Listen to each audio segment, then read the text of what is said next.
Bismillahirrahmanirrahim. Kita mulai Ustaz. Betul, silakan Pak. Videonya Ustaz nanti ya. Oh iya iya, belum ya.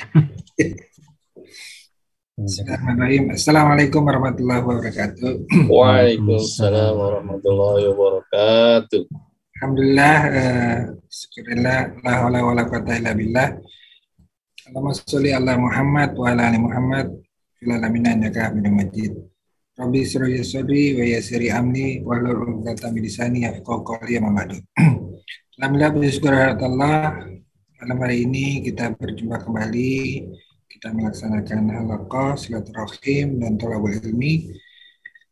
Mudah-mudahan Allah memberikan taufik dan hidayah kepada kita semua dalam rangka thalabul ilmi ini, dalam rangka bersilaturahmi ini, sehingga memberikan keberkahan buat kita semua. Salam salawat semoga tetap tercurah untuk junjungan kita Nabi besar Muhammad Sallallahu Alaihi Wasallam, keluarganya, para sahabatnya, para alim ulama, serta umat Islam memperjuangkan agamanya sampai akhir zaman, dan semoga kita termasuk dalamnya. Amin amin ya rabbal alamin. Bapak sekalian, sambil menunggu teman-teman untuk bergabung, malam hari ini kita mulai saja halakonya. Malam hari ini kita akan, karena besok atau lusa kita masuk ke Idul Adha, hal yang hari raya kedua setelah Idul Fitri, dan di situ ada ibadah kurban. Malam hari ini kita akan kupas secara fikih. Nanti mungkin materinya sudah saya share di grup, dan mungkin nanti Ustaz bisa menyampaikan secara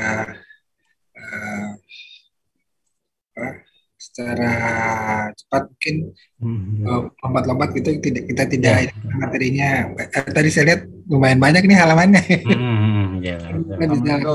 Waalaikumsalam warahmatullahi, selamat bergabung Mas Aditya. Jadi nanti yang poin-poin mana yang jadi biasa menjadi sesuatu yang perlu kita perhatikan, dan apa yang selama ini mungkin luput dari perhatian kita di dalam masalah kurban. Dan mungkin kalau di Hong Kong agak sulit ya kita untuk melaksanakan kurban langsung ini sendiri. Tapi kalau di Indonesia masih ada kesempatan sebenarnya untuk melaksanakan sendiri pemotongan hewan kurban. Sebelum kita memasuki materinya, marilah kita sama-sama buka halaqah malam hari ini dengan bersama-sama membaca surat Al-Fatihah. Semoga keberkahan pembacaan surat Al-Fatihah ini bisa memberikan keberkahan buat kita semua. Al-Fatihah. A'udzubillahi minasyaitonir rajim. Bismillahirrahmanirrahim. Alhamdulillahirabbil alamin. Arrahmanirrahim. Iyyaka na'budu wa iyyaka nasta'in.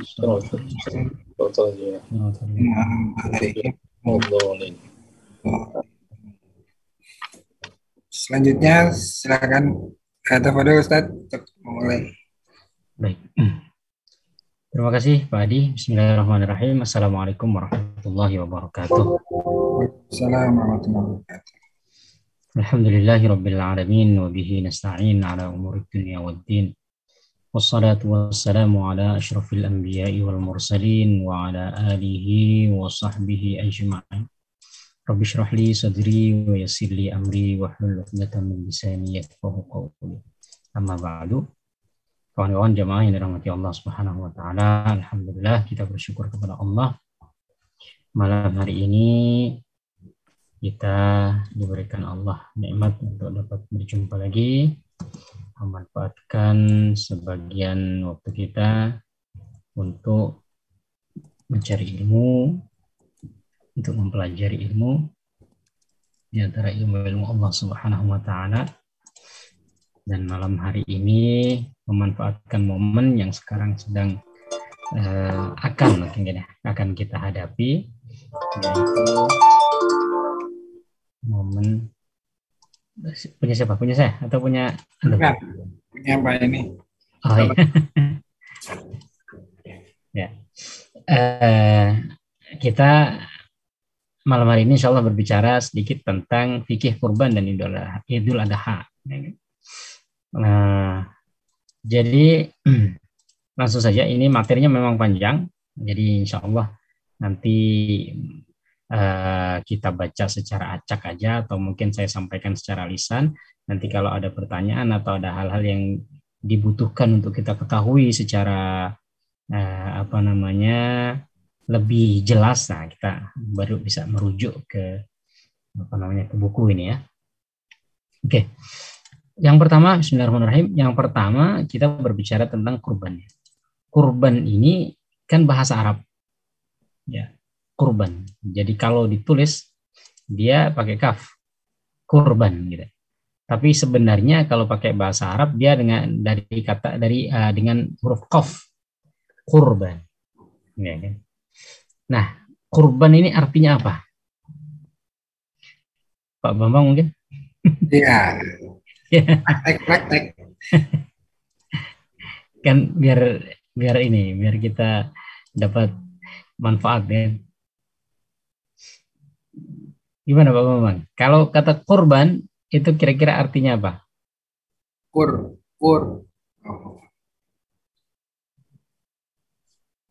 Suaranya masih mati. Iya, sorry. Iya. Iya. Sambil kita diskusi. Kurban. Ya? Kalau lihat kurban dia pakai tanwin nggak ya? Kurban. Enggak ya? Enggak ya. Kurbanun aslinya. Kurbanun. Kurbanun. Nah, jadi dia satu akar dengan kata qorib. Qorib. Kalau qorib apa, Pak Bambang? Qorib itu teman. Qorib. Kalau teman qorib, teman karib apa teman karib? Dekat berarti. Dekat. Nah. Dekat. Ya, jadi qorib artinya dekat. Ya, itu terserap juga ke dalam bahasa Indonesia kan. Jadi teman karib artinya teman dekat, teman rapat. Itu dari kata qorib. Qorib artinya dekat. Dalam Al-Quran kan disebutkan juga. Wa idza sa'alaka 'ibadi 'anni fa inni qarib. Allah berfirman, kalau hambaku bertanya kepadaku tentang aku, maka jawablah aku dekat. Nah, dari akar kata yang sama itulah kemudian muncul kata kurban. Jadi asal sumber hurufnya adalah qaf ra ba. Qaruba.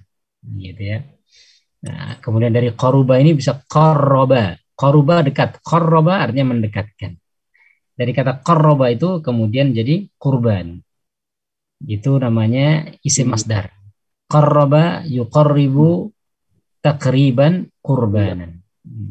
Nah, dalam Al-Quran ada juga lafal kurban ini gitu. Tapi kalau seumpamanya antum ditanya gitu ya, apa kaitannya antara kurban yang berarti dekat ini dengan ibadah kurban yang kita lakukan gitu? Kita korelasinya apa nih? Artinya kalau kita tarik benang merahnya itu, kenapa sih ibadah yang kita lakukan ini disebut kurban gitu? Padahal kurban itu kan artinya dekat. Karena yang waktu mau disembelih itu Ismail kali. Nabi Ismail, orang dekatnya. Ibrahim, gitu karena kan? kalau nyembelih jauh-jauh kan tidak bisa ya. harus dekat sama kambingnya. Untuk mendekatkan diri sama Allah gitu Ustaz mungkin. Untuk mendekatkan diri kepada Allah Subhanahu wa taala. Jadi korelasinya itu. Nah, pada hakikatnya jadi kurban itu adalah segala sesuatu yang dipersembahkan sebagai bentuk atau upaya kita mendekatkan diri kepada Allah. Gitu ya. Jadi kurban itu adalah satu upaya yang kita lakukan mempersembahkan sesuatu dalam rangka mendekatkan diri kepada Allah. Maka dalam Al-Quran ada disebutkan kisah tentang kata kurban itu disebutkan ada kalau nggak salah satu. Itu ada di surat Al-Maidah ayat 27. Nah, mungkin saya entah Pak Adi yang nge-share atau saya yang share. Kalau Pak Adi bisa, antum carikan terjemahannya, kita baca sama-sama mungkin dari internet. Al-Maidah ayat 57. 27. Al-Maidah surat kelima ayat 27.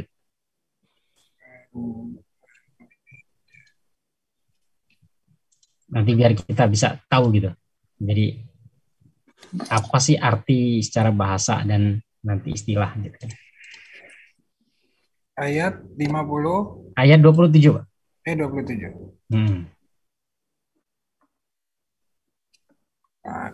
Waduh. Dapat? Ntar nih macet ininya. Nah gitu. Atau saya yang share, tapi nanti mutus punya antum ya.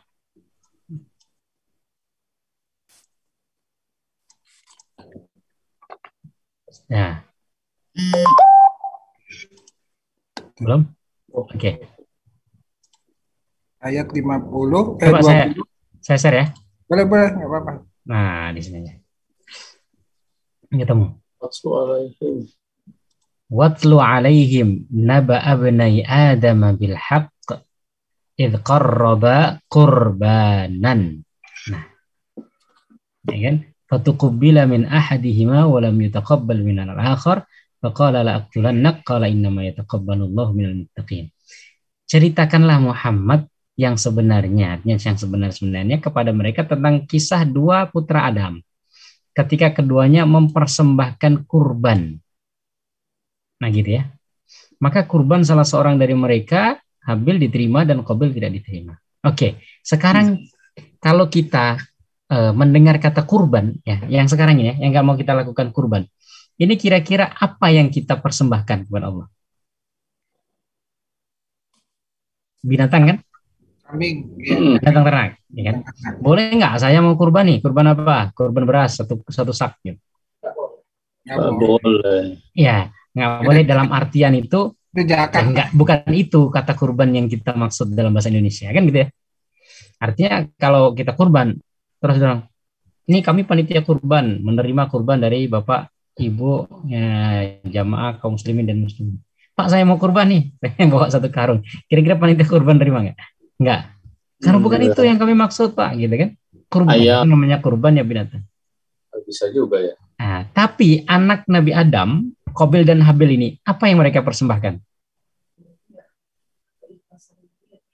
Hasil pertanian mereka kan.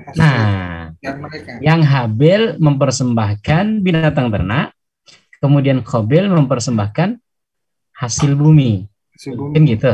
Yang busuk-busuk. Ya kan? Nah, cuman yang Qabil ngasih yang buruk-buruk, yang Habil ngasih yang terbaik. Tetapi kedua-dua yang dipersembahkan itu disebut kurban, kan gitu. Artinya kurban itu secara bahasa ya sebenarnya adalah apa saja yang dipersembahkan oleh seorang hamba dalam rangka mendekatkan diri kepada Allah. Bisa berupa ternak, bisa berupa bahan makanan, bisa berupa hasil bumi, bisa berupa apa saja. Itu disebut kurban gitu. Artinya secara bahasa. Oke. Nah, dalam bahasa Indonesia kita gitu ya, dalam bahasa Indonesia kita kurban itu kemudian mengalami persempitan makna hanya terbatas pada binatang ternak. Nah gitu. Jadi kurban itu tadi kalau secara bahasa Al-Qur'annya ya apa saja gitu. Saya mempersembahkan barang apalah, mobil atau motor atau apa ya, saya persembahkan dalam rangka mendekatkan diri kepada Allah, disedekahkan kemana, itu disebut kurban pada hakikatnya. Tapi kan kalau ibadah kurban yang kita pahami enggak, hanya terbatas pada binatang ternak gitu. Itu yang pertama. Yang kedua, kalau kita merujuk ke kitab-kitab fikih, itu mereka enggak menggunakan istilah kurban gitu. Jadi mereka menggunakan istilah udhiyah ya, udhiyah gitu. Maka kalau semuanya antum cari di buku-buku fikih ini, Pak Bambang kan udah belajar bahasa Arab, nyari fikih kurban, cari di buku fikih lah, fikhul kurban, nah gitu. Enggak nemu. Karena enggak disebut itu gitu.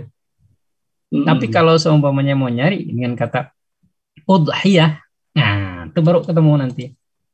Nah, jadi seperti pernah kita singgung tentang zakat fitri dengan zakat fitrah, ya kan? Kita istilah yang populer bagi masyarakat Indonesia kan zakat fitrah gitu. Tapi dalam buku-buku fikih disebut zakat fitri, zakatul fitri. Karena dia zakat yang dibayar ketika malam Idul Fitri ya, sampai sebelum khatib naik ke atas mimbar atau sebelum melaksanakan sholat Idul Fitri, ya kan gitu. Nah, Idul Adha juga gitu. Udhiyah, kurban juga begitu. Itu disebut udhiyah. Jadi tidak disebut kurban. Ya, artinya dalam istilah fikih itu disebut udhiyah. Nah, gitu. Nah, kenapa disebut udhiyah? Karena dilakukannya di hari-hari Idul Adha gitu. Jadi ada keterkaitan dengan kata Idul Adha dengan udhiyah. Kan ada hamzah, dot, kemudian ha, kemudian ya. Itulah dohaya, adha. Nah, dalam bahasa Arab itu kan akar kata itu sebenarnya 3. Nanti tambah-tambahannya ya bisa beda-beda. Nah, kayak kurban tadi kan qaf, ro, ba. Gitu. Kemudian kalau udhiyah ini akar katanya do, ha, ya. Adha, udhiyah. Nah, kan ada tambahannya hamzah. Nah, gitu. Jadi dia adalah hewan kurban yang disembelih. Kenapa disebut udhiyah? Karena disembelih di waktu-waktu hari raya Idul Adha. Nah, Idul Adha itu disebut Idul Adha gitu ya. Kira-kira ada hubungannya dengan apa gitu? Kok disebut Idul Adha? Pak Bambang, Adha itu apa Pak Bambang? Artinya praktek. Adha, artinya apa Adha? Kira-kira Pak Bambang? Doha ya apa ini apa tadi akar katanya? Ya, asal katanya dot ha ya, doha ya, doha ya. Doha ya. Jadi ingat ini kota Doha. Iya, ada artinya kayaknya itu. Ya. Nah, kalau Idul Fitri, fitr itu artinya tidak puasa. Fitr artinya nggak puasa. Lawan kata puasa itu fitr. Ya, bukan fitrah ya, fitr. Nah, disebut Idul Fitri karena orang tidak lagi berpuasa. Gitu. Orang tidak lagi berpuasa, maka disebut Idul Fitri. Nah, Idul Adha itu kenapa disebut Idul Adha? Ya, itu ada keterkaitan dengan kata duha. Nah, duha ini kapan waktunya? Jam 8-an. Ya sekitar jam 7 kalau sekarang kan. Sampai sebelum zuhur. Nah, disebut Idul Adha karena hari itu ya kan salatnya dilakukan di waktu duha tadi itu. Ya kan? Nah, Idul Fitri kan juga dilakukan di waktu itu ya, tapi lebih populernya gitu ya. Lebih identiknya supaya nggak sama kan, nanti sama namanya Idul Adha dua-duanya kan? Maka dibedakan, nah dikasih nama dengan ikatan lain, fitr ya, tapi Idul Adha disebut itu ya kan karena dilakukan di waktu duha gitu. Sebagian mengatakan begitu, sebagian mengatakan ya karena di hari itu adalah hari kurban udhiyah tadi. Tapi istilah Idul Adha itu ada di dalam Al-Quran atau hadis ada ya, Ustaz? Ya, kalau hadis ada, tapi kalau di dalam Al-Quran nggak ada. Ya, di dalam Al-Quran itu disebutkan inna a'tainakal kautsar fasholli li rabbika wanhar. Wanhar dan sembelihlah. Sembelih artinya ya ini nyembelih kan. Nyembelih kurban. Inna syani'aka huwal abtar. Disebut juga Idul Kurban, disebut juga Idul Kurban karena tadi ada persembahan yang kita lakukan itu. Tapi wallahu alam Idul Kurban itu mungkin lebih identik orang Indonesia yang pakai gitu. Karena tadi ya, karena bahasa kita itu tadi bahasa untuk membahasakan udhiyah tadi itu dengan kata kurban. Sehingga ya disebut Idul Kurban atau hari raya haji ya kan? Karena jamaah haji dan sebagainya.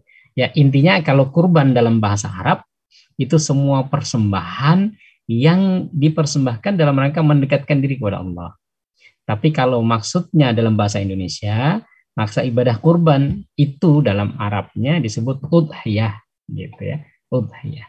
Nah, udhiyah itu atau yang kita bahasa Indonesiakan dengan kurban tadi adalah suatu ibadah. Nah, di sini mungkin bisa kita sambil buka materinya, Pak Adi.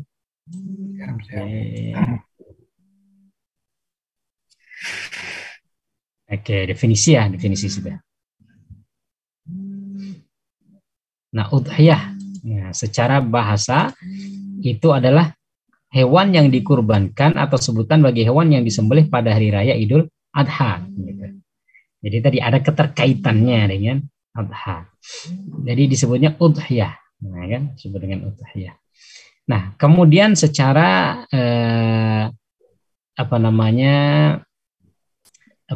istilahan, secara istilah.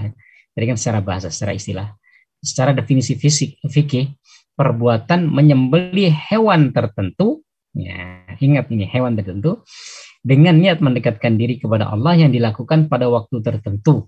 Nah, gitu. Nah, ada sebagian tambahan dengan ketentuan tertentu.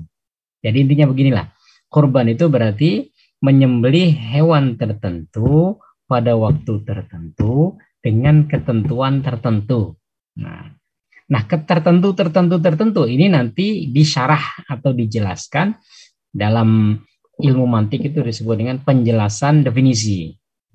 Ya sama lah kalau kita baca undang-undang kayak gitu ya, baik undang-undang atau surat keputusan atau apa, kadang-kadang ada turunannya gitu.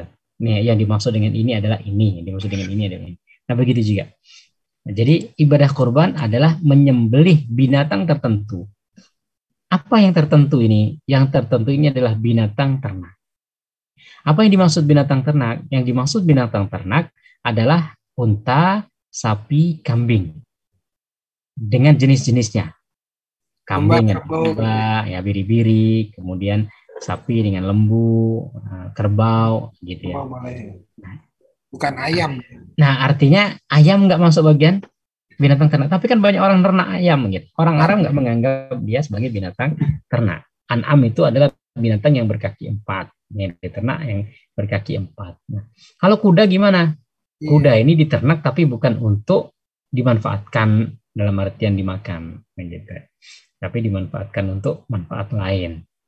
Itu. Nah, sebagian mengatakan yang dimaksud binatang ternak adalah binatang jinak. Sehingga kalau kambing itu kambing liar itu nggak boleh. Nah, antum ke hutan kemudian nemu kambing, bawa ke panitia kurban. Saya mau nyembelih ini kurban. Nggak boleh. Karena apa? Karena itu binatang liar. Nah, gitu ya. Walaupun sama-sama kambingnya. Begitu juga dengan nanti sapi liar dan lain sebagainya. Kan ada kambing yang di gunung-gunung itu ya. Ya, nggak bisa. Nah, inilah ketentuan atau definisi yang disampaikan oleh para ulama. Jadi hewan tertentu maksudnya adalah hewan ternak, dan hewan ternak itu adalah unta, kemudian sapi, kemudian kambing. Ya. Yang lainnya enggak. Nah, kalau kayak kijang, rusa itu gimana? Kan halal juga dagingnya. Boleh nggak kita kurban dengan kijang loh ya, atau dengan rusa? Nggak boleh. Karena itu bukan binatang ternak, dan kebanyakan mereka bukan binatang jinak. Mereka binatang liar, gitu. Artinya ya bisa dikatakan nggak ada lah orang yang menernak rusa dalam artian untuk dikonsumsi dimakan dagingnya itu. Kalau untuk manfaat yang lain mungkin ada. Gitu. Di kebun raya Bogor banyak. Gimana Pak? Di kebun raya Bogor dipelihara. Ya? Dipelihara, tapi kan bukan untuk dimakan tadi. Ya, maka di sini ya para ulama menetapkan itu. Kemudian yang kedua, karena contoh dari Rasulullah, ya itulah. Artinya Rasulullah itu mencontohkan 3 hal itu tadi. Rasul nggak pernah mencontohkan menyembelih rusa atau menyembelih kijang gitu ya, atau menyembelih ayam gitu enggak. Jadi secara bahasa binatang ternak bagi masyarakat Arab ya itu tadi. Kemudian secara amaliyahnya Rasulullah berkurban dengan 3 hal itu. Gitu. Kemudian pada waktu tertentu, nah artinya waktunya nggak sembarangan. Waktunya itu kapan? Waktunya dimulai tanggal 10 Dzulhijjah sampai tanggal 13 Dzulhijjah. Nah, tanggal 10 Dzulhijjah itu sejak kapan? Karena hari dalam kalender Hijriah itu kan dimulainya dari malam, ya kan? Maghrib ini kan maghrib ini sekarang udah masuk tanggal 10 ini sebagian di masyarakat. Kan wukuf ini setelah wukuf kan tanggal 9 tuh. Berarti maghribnya itu udah tanggal 10. Maka wukuf di Arafah kan dari tergelincir matahari setelah zawal sampai besok subuh. Subuh itu berarti udah masuk tanggal 10 gitu. Nah, karena malamnya itu udah masuk tanggal 10. Jadi beda dengan hitungan kalender Masehi. Nah, kalau tanggal 10 berarti boleh nggak malamnya itu kita nyembelih? Nah, para ulama menetapkan enggak. Jadi dari tanggal 10 tetapi setelah sholat Id. Gitu. Dalam kondisi normal. Istilahnya dalam kondisi normal setelah sholat Id. Karena amaliyahnya Rasulullah menyembelihnya setelah sholat Id. Ada satu orang yang pernah ditemui Rasulullah menyembelih sebelum sholat Id. Kemudian ditanya, ini kambing siapa yang menyembelih? Rasulullah si fulan yang menyembelih. Ya, kalau ada maka ganti. Artinya nyembelih lagi setelah sholat gitu. Nah, kalau semuanya nggak ada sholat Id gitu. Kayak kemarin Covid semuanya kan. Nggak ada sholat Id. Terus gimana nih? Nah, diperkirakan dengan waktu yang kira-kira memungkinkan untuk sholat Id. Sholat Id ini kapan sih mulainya? Sholat Id itu mulainya sama seperti sholat duha. Sholat duha itu mulainya 10 menit setelah syuruk. Setelah matahari terbit. Jadi kalau antum di jadwal sholat itu syuruknya jam 6 semuanya. Syuruk jam 6. Maka boleh sholat duha itu 10 menit setelahnya. Berarti jam 6.10 itu sudah boleh sholat duha. Artinya jam 6.10 itu sudah boleh sholat Idul Fitri atau Idul Adha. Gitu. Ya kan? Artinya kalau jam 6 belum. Ya, karena baru pas terbit atau jam setengah 6 gitu. Habis sholat subuh ya, biar nggak pulang lagi ya udahlah di masjid langsung aja. Ya enggak. Ya, tetap harus nunggu sampai sekitar 5-10 menit setelah syuruk. Itu waktu duha. Nah, kalau seumpamanya nggak ada sholat Id, itu para ulama menetapkan kira-kira waktu yang cukup untuk menyelesaikan sholat Id. Sholat Id tadi ya, syuruknya semuanya jam 6. Berarti mulai sholat Id itu jam 6.10. Nah, kira-kira untuk menyelesaikan sholat Id normalnya itu butuh waktu berapa menit? Butuh waktu sekitar 15 menit lah cukup. Berarti jam 6 tambah 10 tambah 15, jam 6.25. Artinya jam setengah 7 itu sudah boleh nyembelih kurban. Nah, gitu. Jadi kalau seumpamanya dalam waktu ya nggak normal lah semuanya ya, nggak ada sholat Id atau ada keadaan tertentu gitu ya, maka bisa dihitung dari keadaan tadi. Jadi kapan waktu mulai sholat Id dan kapan kira-kira dan berapa lama kira-kira sholat Id itu dilaksanakan. Nah, kalau semuanya sholat Id selesai 10 menit selesai. Nah, kan cuman sholat 2 rakaat, habis itu khutbah juga kalau untuk rukunnya aja ya 1-2 menit udah selesai gitu. Ya kan? Artinya ya jam setengah 7 itu sudah boleh kurban kalau sebenarnya nggak ada sholat. Tapi kalau ada sholat Id ditunggu sampai selesai sholat Id. Dalam kondisi-kondisi yang normal ya. Dalam kondisi nggak normal ya nanti bisa disesuaikan gitu. Karena dalam fikih ini ada kaidah yang mengatakan segala sesuatu itu ada pengecualian gitu. Jadi kaidah memang ditetapkan tadi pasti ada pengecualian tertentu yang memang itu Allah berikan untuk meringankan kita. Ya, sholat nggak boleh duduk, ya kan? Tapi kalau leher sakit duduk, ya kan?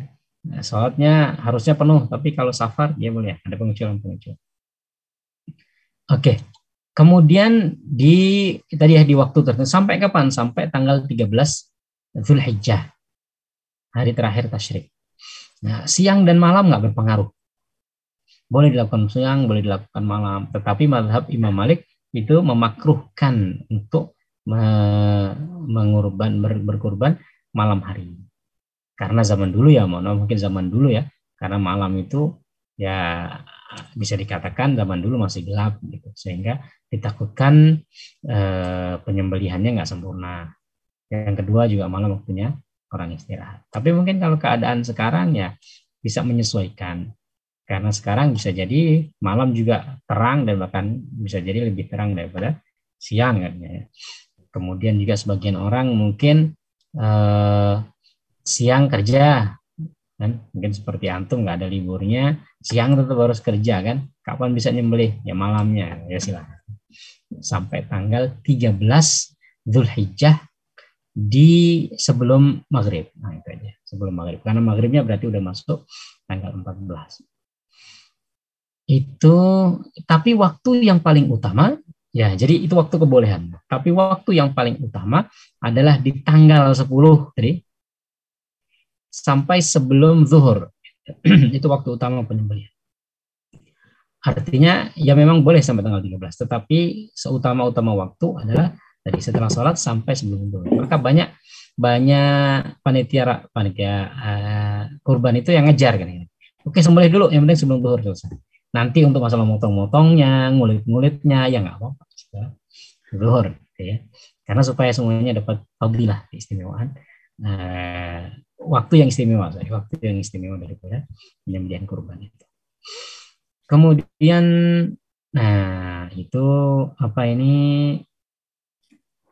Oke, ini ya yang Pak Adi tadi ya, yang waktunya.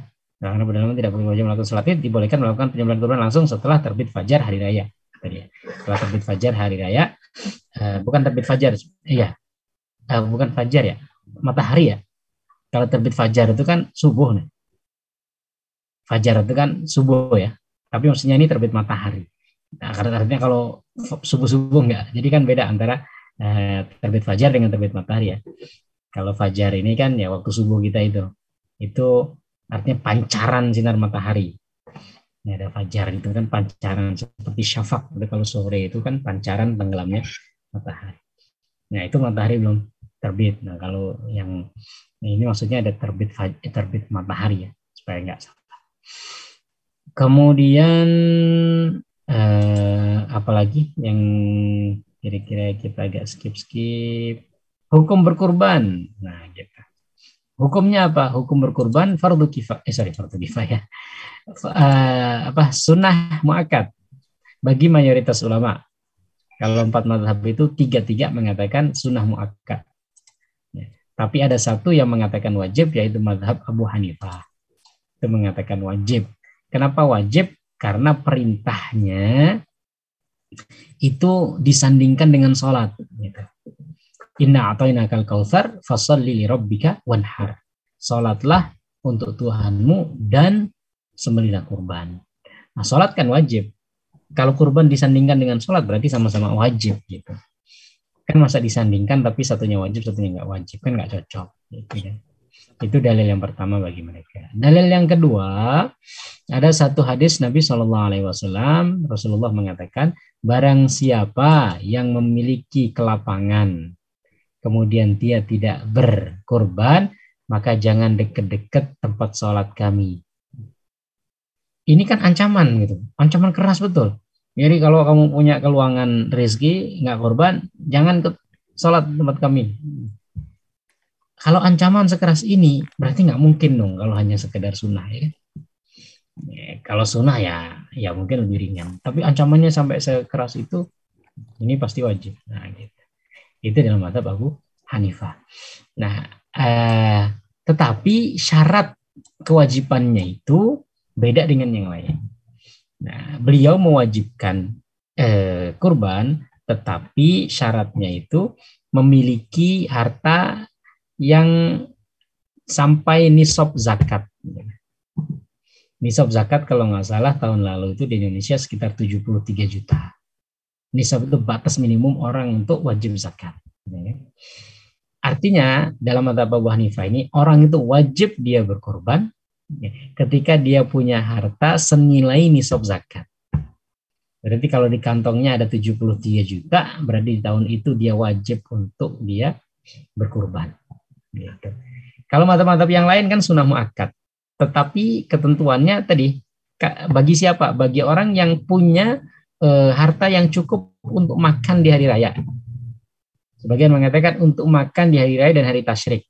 Artinya kalau sehari kita makan ya kebutuhan kita sekitar 200.000, berarti kalau 5 hari, 4 hari berarti sekitar 1 juta lah. 800 sampai 1 juta. Artinya kalau orang punya uang lebih dari 1 juta dan dia cukup untuk dibelikan kambing, maka dia sunnah muakkad bagi mazhab yang lain. Gitu. Disunahkan. Tapi dalam mazhab Abu Hanifah kan wajib, tetapi orang yang seperti ini yang hartanya cuma 10 juta nggak wajib.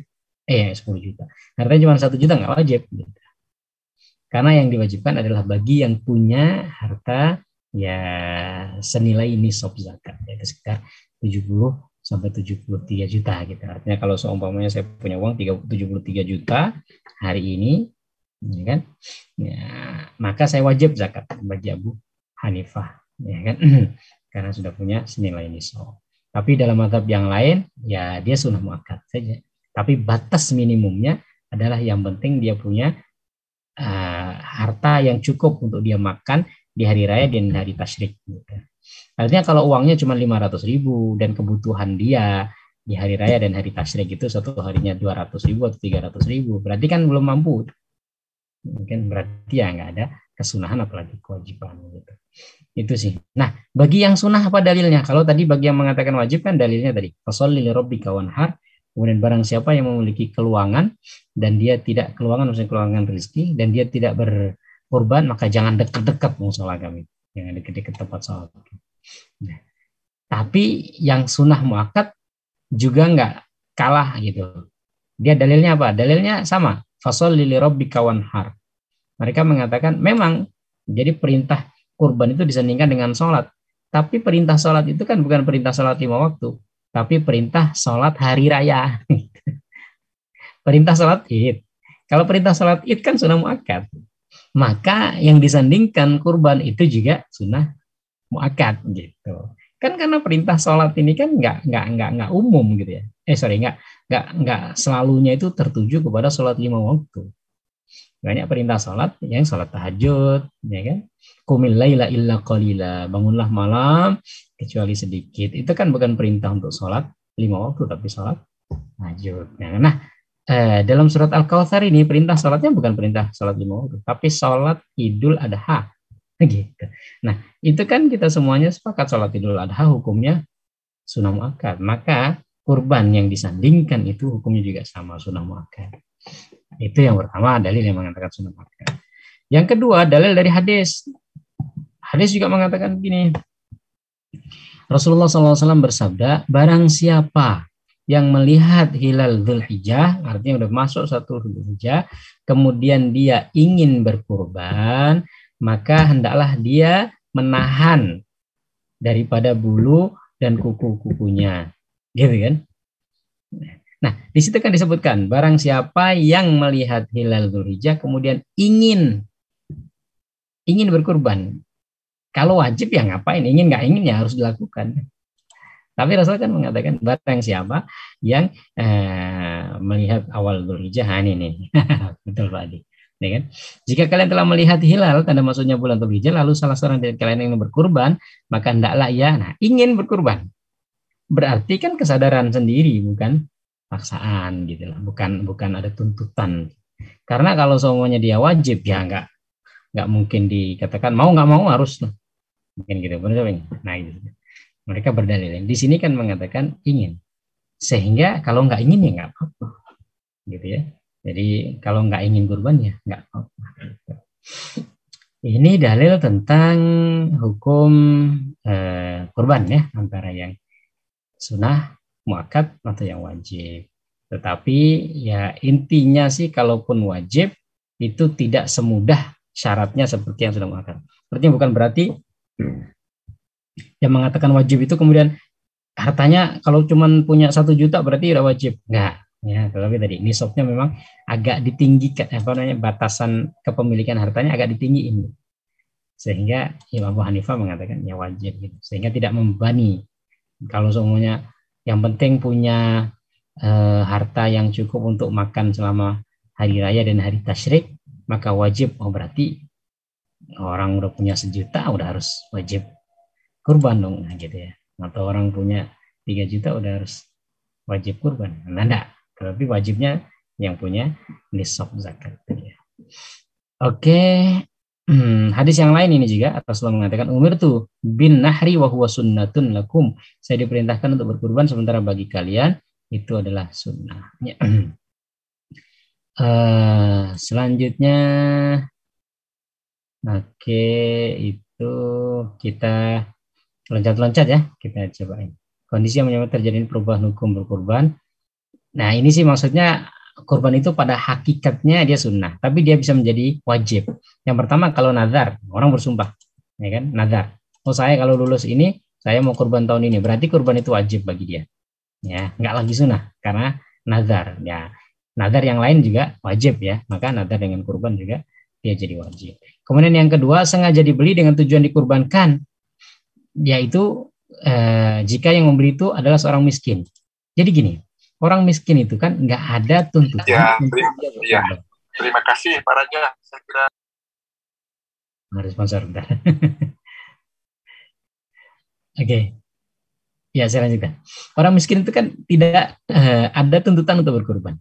Tapi kalau semuanya dia beli hewan, niat untuk berkurban, maka jadi wajib. Jadi wajib artinya nggak boleh lagi itu hewan itu diapa-apain gitu. Ya. Bila seorang miskin membeli seekor domba dengan niat berkurban dengan, maka hukumnya kurban itu jadi wajib. Alasannya jika seorang yang sebenarnya tidak wajib berkurban membeli seekor hewan untuk dikurban, maka merealisasikan tindakan tersebut hukumnya wajib. Menurut kebiasaan umum, tindakannya itu sama dengan bernazar. Itu maksudnya ya. Jadi ketika dia beli itu dia sudah niat ya untuk berkurban, maka nggak boleh diapa-apain lagi. Tapi kalau beli hanya sekedar beli, belum ada niat untuk kurban, ya nggak wajib. Ya, kan, gitu ya. Kurban yang dituntut dari seorang kaya bukan orang miskin untuk melaksanakannya pada setiap hari raya. Ini bagi Abu Hanifah tadi ya. Artinya orang yang kaya yang punya nisab tadi itu, harta senilai nisab, maka dia wajib. Oke, mungkin nggak terlalu. Kita coba syarat-syarat kurban. Oke, kita agak pilih-pilih Pak ya, karena takutnya nanti nggak cukup waktunya. Sebentar, ini sih ya, B ini, syarat sahnya kurban. Oke. Yang pertama, hewan yang akan dikurbankan itu terbebas dari cacat yang nyata. Hewannya nggak boleh cacat. Nah, cacat yang disepakati, ya, cacat yang disepakati, pertama buta satu matanya dan jelas kebutaannya. Kebutaannya itu jelas. Kalau butanya nggak jelas gitu, maka dia masih dibolehkan. Tapi kalau semuanya jelas kebutaannya satu, maka dia nggak boleh. Apalagi kalau dua-duanya gitu. Memang dalam hadis itu dikatakan kalau buta satu. Tapi ya lebih lagi kalau dua-duanya. Kemudian yang kedua, kalau pincang. Satu kaki pincang. Apalagi kalau lumpuh gitu ya. Apalagi nggak bisa jalan sama sekali. Maka dia tidak boleh. Kemudian yang ketiga, dia kurus. Mana tadi? Ini parah. Sakit parah. Sakit parah. Nah, sakit kelihatan sakitnya gitu. Nah, masalah ini kan sekarang berkaitan dengan PMK atau apa ya? Penyakit mulut dan kuku. Jadi binatang sekarang kan kena penyakit mulut dan kuku. Maka di sini ulama berbeda pendapat. Apakah penyakit mulut dan kuku ini membatalkan, artinya membuat binatang kurban nggak sah atau tetap sah? Nah, berbeda pendapat. MUI dengan NU sudah mengeluarkan fatwa, dan ada sebagian perbedaan juga. Kalau nggak salah MUI Jawa Timur tuh mengatakan pokoknya sudah kena PMK nggak boleh sama sekali gitu. Tapi MUI masih membagi. Kalau dia parah jadi nggak boleh, kalau dia ini karena di dalam hadis itu ditentukannya yang sakit yang jelas sakitnya. Maka kalau sakitnya masih nggak terlalu jelas ya gitu ya, maka dibolehkan. Artinya PMK sendiri ini ya tadi ada kriteria. Kalau kriteria dia sakitnya sudah kritis atau tingkat keparahannya sekian, itu udah nggak boleh. Tapi kalau masih sekian itu boleh. Gitu ya. Kemudian yang keempat, kurus banget, gitu. Kelihatan kurus banget sampai nggak punya sumsum katanya kan. Atau tulangnya nonjol-nonjol nggak kelihatan. Itu juga nggak boleh. Nah, kecacatan ini membuat kurban tidak sah. Tetapi hewannya masih boleh dimakan gitu. Jadi kalau semuanya ada orang yang nyembelih hewan kurban yang matanya buta, gitu ya, maka hewan kurban itu ya sah untuk dimakan. Tetapi untuk disebut kurban enggak. Gitu. Tetapi dagingnya masih sah dimakan. Jangan kemudian ini nggak jadi kurban berarti dibuang aja, gitu. Seakan-akan dagingnya dia haram, ya enggak juga. Gitu ya. Itu yang pertama. Yang kedua, bagaimana kalau seumpamanya ketika dibeli itu masih bagus? Kemudian ya ketika ditahan atau sambil nunggu untuk hari kurban itu ternyata kena ya hal-hal yang tadi. Tiba-tiba ya mungkin loncat sapi atau kambingnya, akhirnya patah kakinya. Ya kan? Belum dikurban.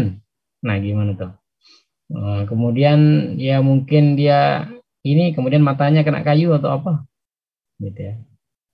Maka di sini dalam mazhab Abu Hanifah, kalau orang itu punya harta disuruh ganti, kan? Ya untuk lebih menenangkan, gitu. Ya, karena kalau diganti ya udah pasti diterima Allah Subhanahu Wa Taala. Tapi kalau yang tidak memiliki, ya insya Allah tetap mendapatkan nilai pahala kurban. Gitu ya. Karena kadang-kadang ya justru kejadiannya itu pas kurban gitu. Jadi pas kurban sapi itu mungkin dia nggak bisa dikendalikan, akhirnya tadi ya, lari kemudian kakinya patah. Nah, gimana tuh? Bahkan ada sebagian yang kejadian itu karena sapinya itu gerak-gerak sehingga ketika mau nyembelih itu melenceng sehingga pisaunya itu nusuk mata. Iya kan? Namanya sapi kan. Nusuk mata. Aduh, artinya berarti sebelum dikurban kan ya mohon maaf tadi jadi buta satu. Nah, gimana? Ya yang seperti itu insya Allah ya tetap dinilai sebagai badatullah sah untuk kurban.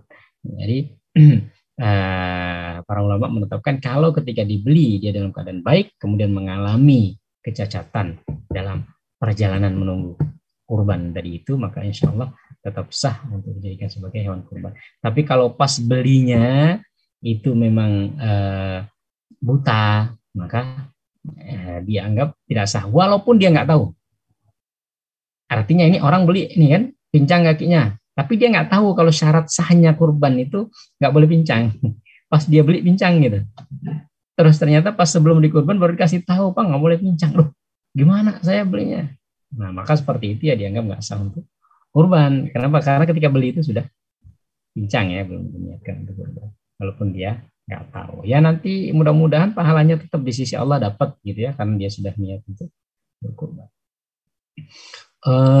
Itu tentang syarat sahnya kurban. Kemudian yang kedua, kurban tersebut dilaksanakan pada waktu yang ditentukan tadi, ya. Waktunya tadi sudah. Artinya kalau sebelum itu atau setelah itu maka dianggap tidak sah sebagai hewan kurban. Kemudian lebih lanjut mazhab Maliki menambah 2 persyaratan lain. Yang melakukan penyembelihan hendaklah seorang muslim. Dengan demikian tidak sah penyembelihan yang dilakukan orang kafir sekalipun dari ahli kitab. Dan walaupun yang bersangkutan mendapat mandat dari si pemilik kurban untuk melakukan penyembelihan itu. Kan tetapi jika penyembelihan tetap terjadi pada daging hewan, maka daging hewan itu tadi tetap sah dimakan. Ini nggak tahu sudah pernah kita singgung atau belum. Jadi hukum penyembelihan dari ahli kitab itu sah selama dia tidak membaca nama-nama lain selain nama Allah. Gitu.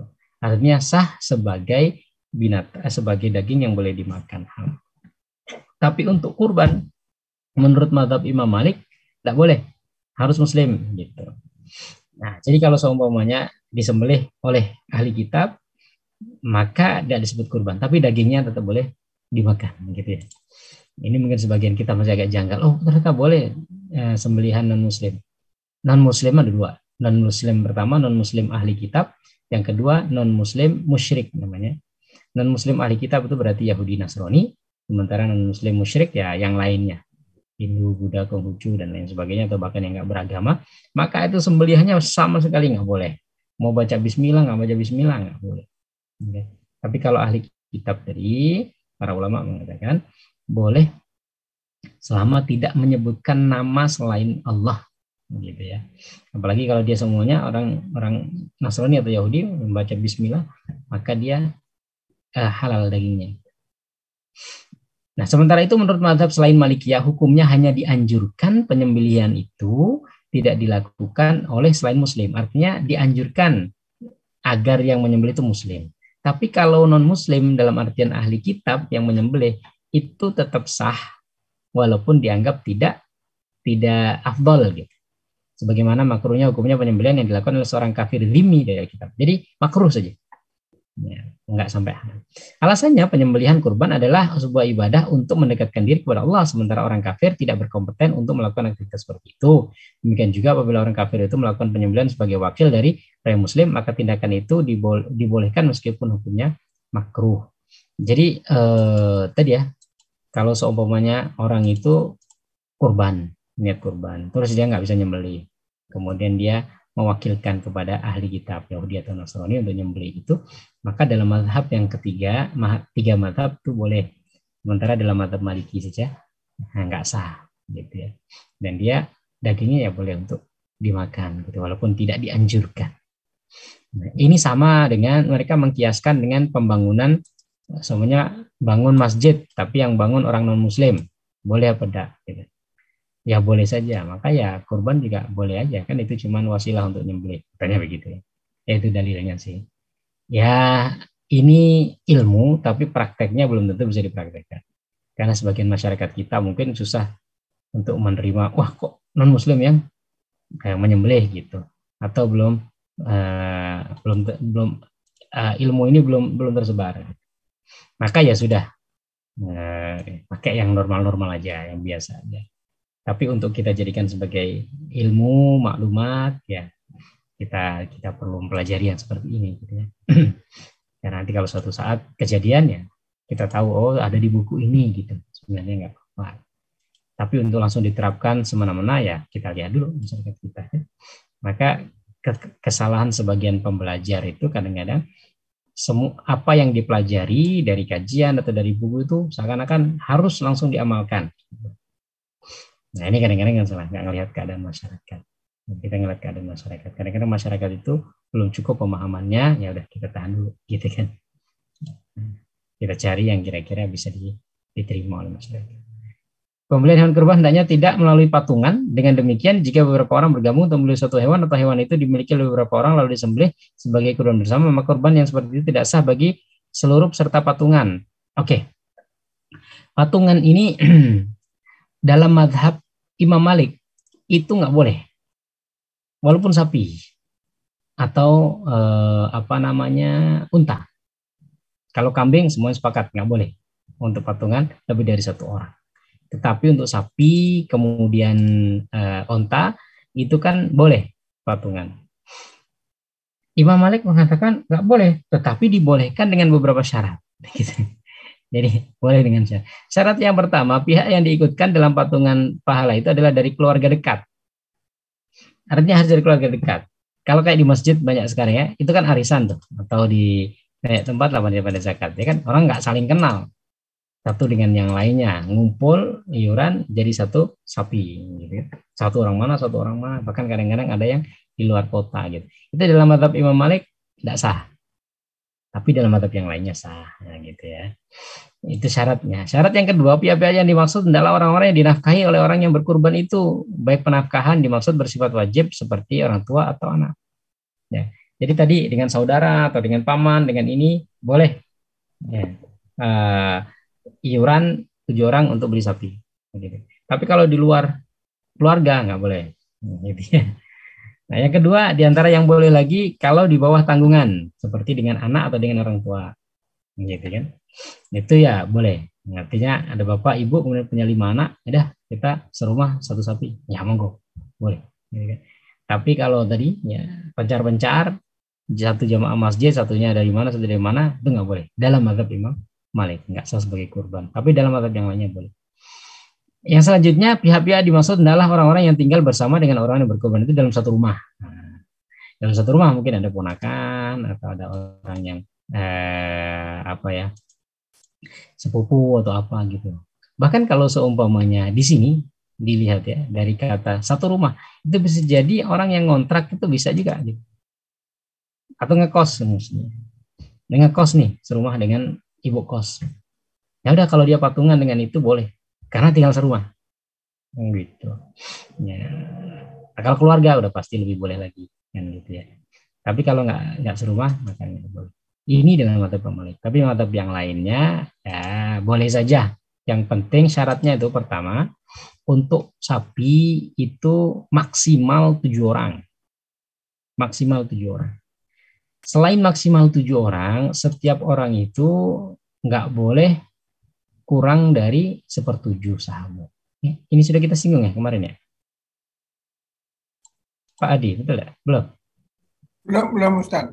Belum. Jadi 7 orang satu sapi itu kan maksimal 7 orang. Tapi dari 7 orang itu tidak boleh di sini. Adapun jika peserta patungan lebih dari 7 orang atau ada pihak yang bersaham kurang dari 1/7 maka kurban tersebut tidak sah. Artinya begini, kalau harga sapi 21 juta, berarti setiap orang itu harus bayar 3 juta kan gitu ya. Tapi kalau semuanya ada orang yang bayar 5 juta, kemudian ada satunya bayar 1 juta, maka itu nggak sah. Walaupun 7 orang. Karena ada yang bersaham kurang dari 1/7. 21 juta kan berarti sahamnya 1/7-nya kan 3 juta. Artinya minimal orang itu harus bayar 3 juta. Gitu. Kalau 7 orang berarti kan harus 3 juta, 3 juta, sorry. 3 juta, 3 juta. Kalau ada yang bayar 5 juta, kemudian satunya bayar 1 juta, berarti nggak sah. Karena ada satu orang yang sahamnya kurang dari 1/7 gitu. Ya kan, atau ada yang bayar 4 juta, satunya bayar 2 juta gitu. Itu juga nggak sah. Jadi 7 juta dan sahamnya minimal 1/7. Sama juga kalau semuanya 5 orang, boleh aja. Kan maksimal 7 orang. Kalau satu sapi 3 orang boleh nggak? Boleh aja. Tetapi dari 3 orang itu jangan sampai kurang dari 1/7 salah satunya. Artinya kalau sebenarnya ada 3 orang nih, ya mau kurban sapi, satu bayar 10 juta, satu bayar 10 juta, satunya bayar 1 juta. Nah, ini nggak bisa karena 1/7 itu 3 juta. Kalau semuanya satunya 3 juta, kemudian sisanya 18 juta tadi dibagi 2, 9 juta, 9 juta, silakan. Nah, gitu. Yang penting jangan sampai ada yang dapat saham kurang dari 1/7. Gitu. Dasar 7-nya itu dari mana, Ustaz ya? Gimana? Di hadisnya dasar 7, urunan 7 ini ada di sini nggak ada? Ya, ada amaliyah dari Nabi Shallallahu Alaihi Wasallam. Ya, nggak tahu disebutkan nggak di sini. Tapi amaliyahnya dari Rasulullah ada mencontohkan itu dalam suatu perjalanan Rasulullah ini kalau nggak salah. Jadi pernah dalam satu perjalanan itu kalau nggak salah ketika itu haji apa umrah di Hudaybiyah itu Rasulullah SAW melihat ya, para sahabat menyembelih kurban seekor sapi itu 7 orang, mewakili 7 orang gitu. Kemudian unta juga 7 orang. Ada satu riwayat dari Ibnu Abbas kalau nggak salah itu pernah unta itu bisa 10 orang. Maka walaupun ini nggak populer ya, kalau semuanya nanti antum pernah dengar atau ada pendapat yang mengatakan ada unta untuk 10 orang, ya mungkin antum nggak usah kaget dulu gitu, nggak usah informasikan karena saya pernah baca hadisnya. Cuman memang amaliyah di lapangan itu mungkin belum populer. Tapi untuk unta itu pernah, kalau nggak salah riwayat Ibnu Abbas gitu, Rasulullah pernah itu satu unta itu untuk 10 orang. Sebagian menengahi ya, kalau unta itu besar gitu ya, itu boleh. Tapi kalau untanya kecil tetap 7. Tapi ya kita yang normal-normal aja lah. Dan kita juga insya Allah nggak ada juga yang beli unta kan. Paling juga sapi juga gitu. Nah kalau sapi ya memang kan maksimal 7. Nah sama. Harga 40 juta berapa? Nah itulah yang menjadikan sebagian tadi ya. Kalau nanti ini ya saya belum yakin juga. Tapi kalau seumpamanya antum nanti mendengar ya bahwasanya kalau dia sapinya itu agak mahal kemudian besar itu boleh untuk 10 orang ya, jangan kaget dulu walaupun nanti untuk cari-cari lagi informasi ya, karena saya pernah mendapatkan itu untuk 10 orang maksimal itu sih, tapi kalau lebih dari 10 nggak boleh. Wallahu a'lam.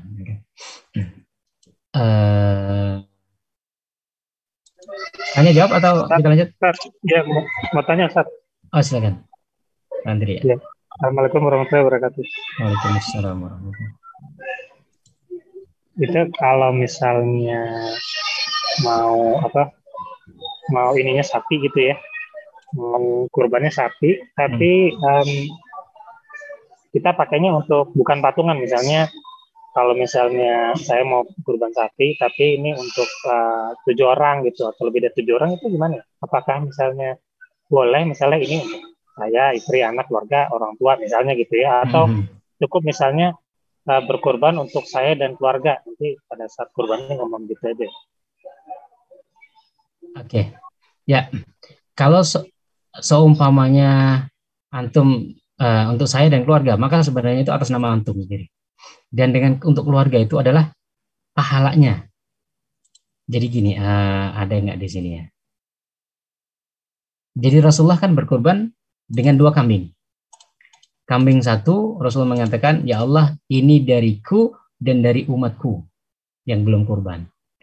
Kemudian satunya, sebelumnya Rasul mengatakan, ya Allah ini dariku dan dari keluargaku. Nah gitu ya. Kemudian ini dariku dan dari umatku yang belum berkurban. Nah gitu. Nah para ulama mengatakan ini bukan atas nama kurban, tetapi membagikan pahala. Artinya kalau semuanya ya Allah ini dariku dan dari keluargaku, maka sebenarnya nama kurban itu tetap satu. Tetap satu Pak Andri. Nah cuman pahalanya itu ya nanti akan disebarkan kepada anggota keluarga. Anggota keluarga ada berapa? Bahkan lebih dari 7 boleh aja. Boleh aja, tapi untuk pembagian pahalanya ya. Tapi kalau pembagian atas nama pengorban tadi, untuk sapi nggak boleh lebih dari 7. Maka saya boleh semuanya nih. Saya punya jamaah masjid atau jamaah dengan antum. Ya kan? Saya korban 1 kambing. Ya Allah, terimalah ini dari saya dan dari jamaah halakoh pekanan untuk berdoa Hongkong. Nah gitu ya. Yang belum berkorban. Nah kalau antum ada 50 orang, kena semua. Tetapi kena pahalanya. Dalilnya apa? Dalilnya dari Rasulullah. Jadi Rasulullah mengatakan yang pertama, ya Allah ini dariku dan dari keluargaku. Nah keluarga Rasulullah kan banyak tuh. Ini kan? Nah, nanti cucu-cucunya kan lebih dari 7. Tapi maksudnya bukan mengatasnamakan, tetapi menyebarkan pahala. Begitu juga Rasulullah, Allah ini dariku dan dari umatku yang tidak kurban. Itu umat Nabi Muhammad semuanya nggak pernah berkurban, insya Allah ya kan sudah mendapatkan pahala dari kurban Rasulullah tadi karena sudah dibagikan. Maka tadi saya sampaikan boleh kita bukan mengatasnamakan, membagikan pahala. Untuk siapa? Untuk siapa saja. Di buku ini dan namanya nggak usah disebut gitu Ustaz. Pokoknya kalau dibilang untuk saya dan keluarga saya berarti udah semua gitu ya. Ya, udah semua. Gitu. Udah semua. Tapi kalau semuanya antum ingin menyebutkan nama, maka maksimal berarti kan 7. Gitu. Ya Allah ini atas nama Mbak Andri istri, ini anak 5 kan? Ya udah 7. Tapi kalau atas namanya itu 8 berarti kan nggak sah bagi kurban. Nah gitu. Tapi kalau semuanya ya Allah yang dariku dan dari ya keluargaku ya, keluarga semuanya kena dalam artian pembagian pahala. Tapi atas nama tetap satu. Nah, maka kalau semuanya ada perusahaan, kemudian patungan nih, ya kan? Kan ada tuh perusahaan atau apa gitu. Ada 50 orang, gitu. Ya kawan-kawan, patungan lah 100.000, 40 orang dapat 4 juta 1 kambing. Ya, nggak disebut kurban ya, dia sedekah biasa. Karena atas nama tadi kan.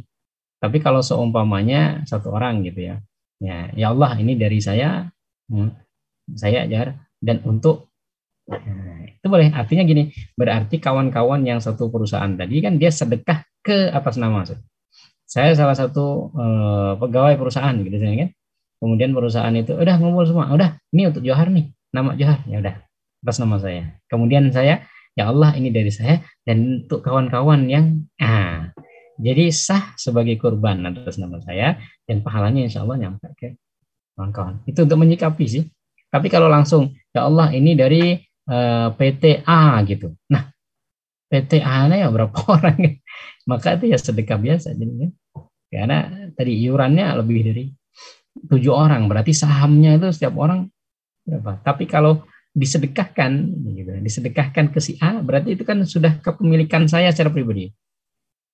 Kawan-kawan 40 orang ngumpulin 100 jadi 4 juta. Ya kan? Kemudian dikasih ke saya. Ketika dikasih ke saya, berarti itu harta sudah atas nama saya secara pribadi. Kemudian saya korban atas nama saya dan pahalanya saya bagikan ke kawan-kawan. Ya balik-balik lagi gitu. Ya intinya apa ya? Ya insya Allah semuanya dapat pahala. Cuman tadi itu. Karena ada ya kalau kita ini mungkin regulasi lah ya. Kalau semuanya antum di dunia perusahaan atau perizinan ada regulasi yang harus kadang-kadang itu ya sama-sama aja. Tapi regulasinya begitu. Gitu ya. Nah menyikapinya seperti itu. Wallahu a'lam. Gitu mungkin Pak Andri. Baik, ya jazakallah khair. Cukup jelas. Yang lain silakan kalau mungkin ada tanya jawab ya. Atau ada yang mau nambahin ya. Mau nanya Ustaz? Silakan Ustaz. Ini ada pertanyaan nih Ustaz, apa ada keutamaan hari? Maksudnya apakah lebih utama di hari pertama atau sama saja mau hari pertama atau 2, 3, 4 itu nggak ada yang lebih afdol atau ada yang lebih afdol Ustaz? Untuk kurban? Kurban, ya kurban. Ya. Waktu yang paling utama adalah hari pertama sebelum zuhur. Sampai sebelum zuhur. Ada di buku ini ya, tapi di sebelah mana saya lupa. Jadi tentang waktu, itu waktu yang paling afdal dari penyembelihan itu adalah di hari pertama, artinya di tanggal 10 lah, sampai sebelum zuhur. Itu waktu utamanya. Tapi waktu kebolehannya sampai tanggal 13. Artinya kalau ingin mengambil keutamaan atau fadilah, ya waktu itu. Istilahnya mungkin sama kayak sholat ya. Di sini. Halaman berapa nih? Sebentar. 265 Pak Adi mungkin. 265. Sebentar. Biar kita sama-sama.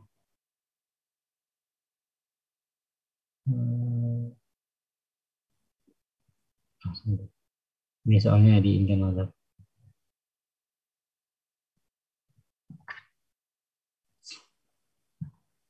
Lupa saya, nanti mungkin bisa dicari ya.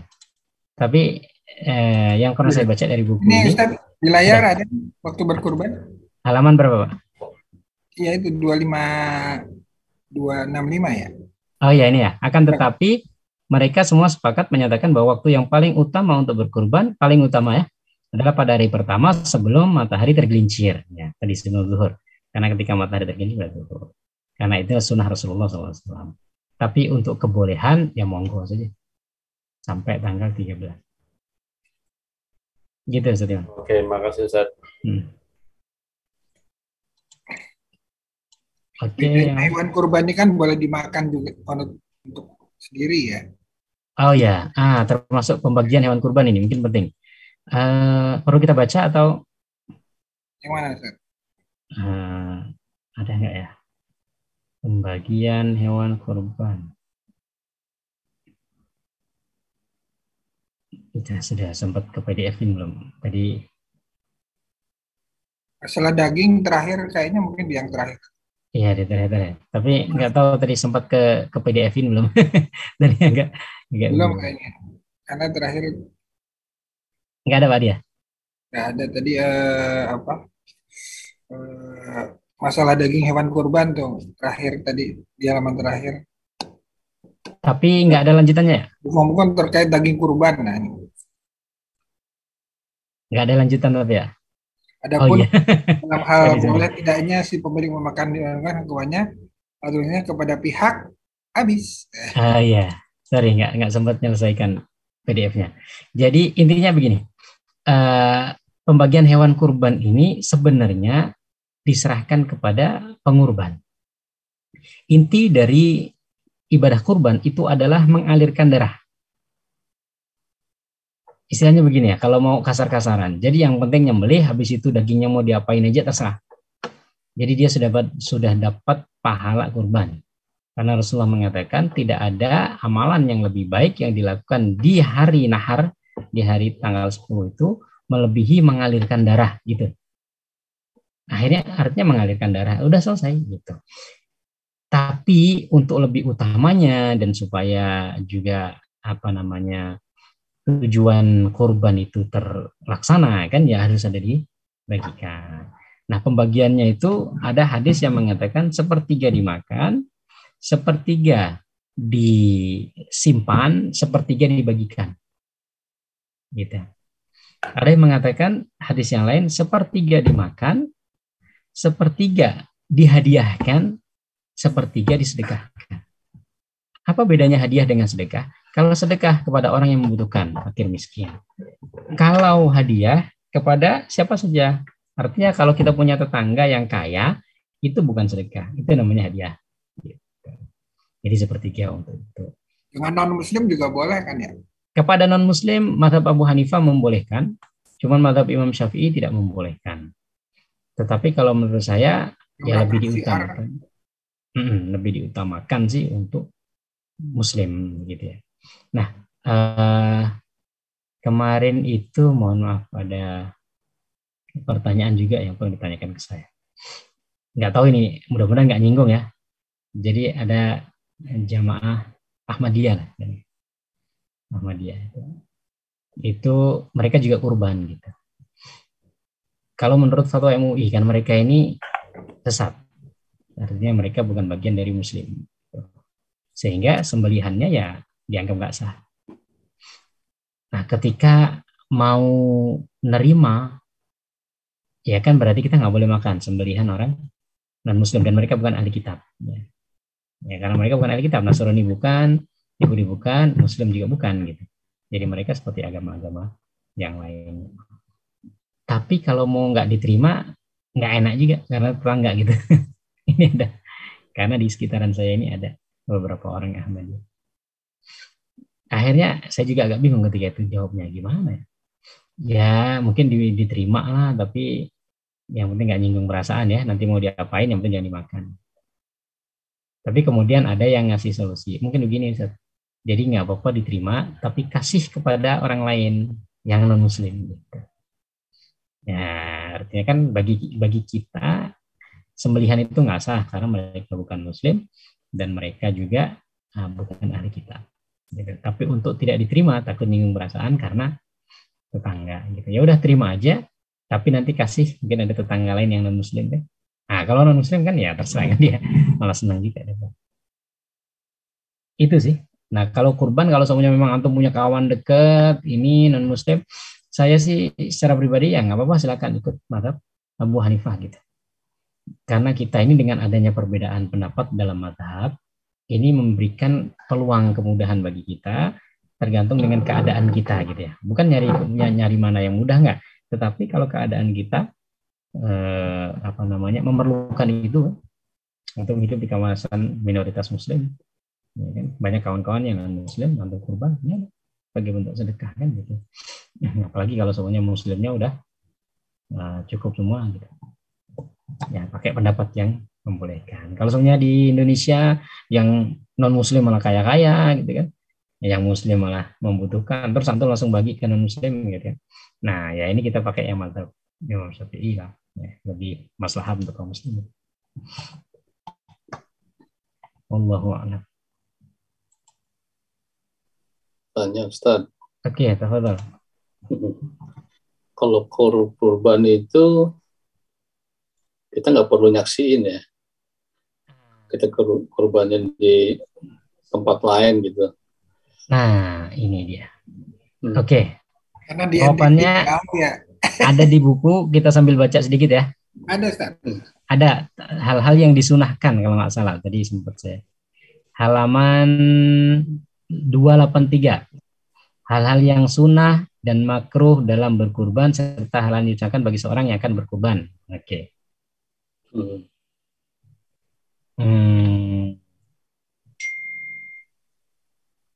Oke. Di sini halaman 284. Dianjurkan bagi orang yang berkurban untuk menyembelih kurbannya dengan tangannya sendiri. Nah, gitu. Ini sunahnya ya. 28. Nama halaman 284. Di paragraf yang ke-123. Hanafi. Ya, dalam mazhab Hanafi. Iya. Ya, dianjurkan dan ini juga diikuti oleh mazhab yang lain karena amaliyah Rasulullah begitu. Rasulullah menyembelih dengan tangannya sendiri. Jika ia memiliki kemampuan, namun kalau enggak, ya enggak apa-apa. Ini kan sunnah aja tuh. Ya kan? Sunnah. Kemudian kalau enggak cakap, ya ini. Boleh mewakilkan kepada orang Muslim yang lain yang tidak boleh mewakilkannya kepada seorang ahli kitab sebab hukumnya makruh. Nah, tadi. Jadi makruh. Dalam mazhab Abu Hanifah kan makruh. Tapi dalam mazhab Imam Malik haram. Ya enggak boleh sama sekali. Dikarenakan kurban adalah satu bentuk ibadah, sementara ahli kitab bukanlah orang yang dituntut melakukannya. Jika yang menjadi wakil sebagai penyembelih itu adalah seorang Muslim, maka hukumnya boleh, sebab seorang Muslim adalah pihak yang menyembelih, yang sah menyembelih. Adapun tidak akan mewakilkan penyembelihan kepada majusi, hukumnya haram. Jadi ya, karena majusi itu bukan ahli kitab. Kemudian selanjutnya bagi orang yang berkurban untuk menghadiri, dianjurkan untuk melakukan penyembelihan sambil menghadap kiblat. Gitu ya. Ini sunnah yang kedua, ya kan? Sunnah yang pertama nyembelih sendiri, sunnah yang kedua menghadap kiblat. Kemudian yang ketiga dianjurkan untuk menghadiri proses penyembelihan. Nah, gitu. Ini kan sunnah, Pak. Video call boleh, Ustaz. Nah, sekarang kan bisa disikapi lah kalau saya bilang ya. Bisa disikapi dengan tadi. bisa disikapi dengan video call gitu. Ya tapi kalau enggak juga enggak masalah kan, enggak apa-apa gitu. Istilahnya ini kan sunnah aja, kesunahan. Insya Allah pahala kita sudah sampai kepada Allah Subhanahu Wa Taala. Karena kan banyak juga yang antar negara bahkan ya, sampai duafa juga menerima dari berbagai negara untuk penyebaran hewan kurban, bahkan disebar ke banyak tempat gitu. Kalau semuanya memungkinkan, nah nanti bisa tuh.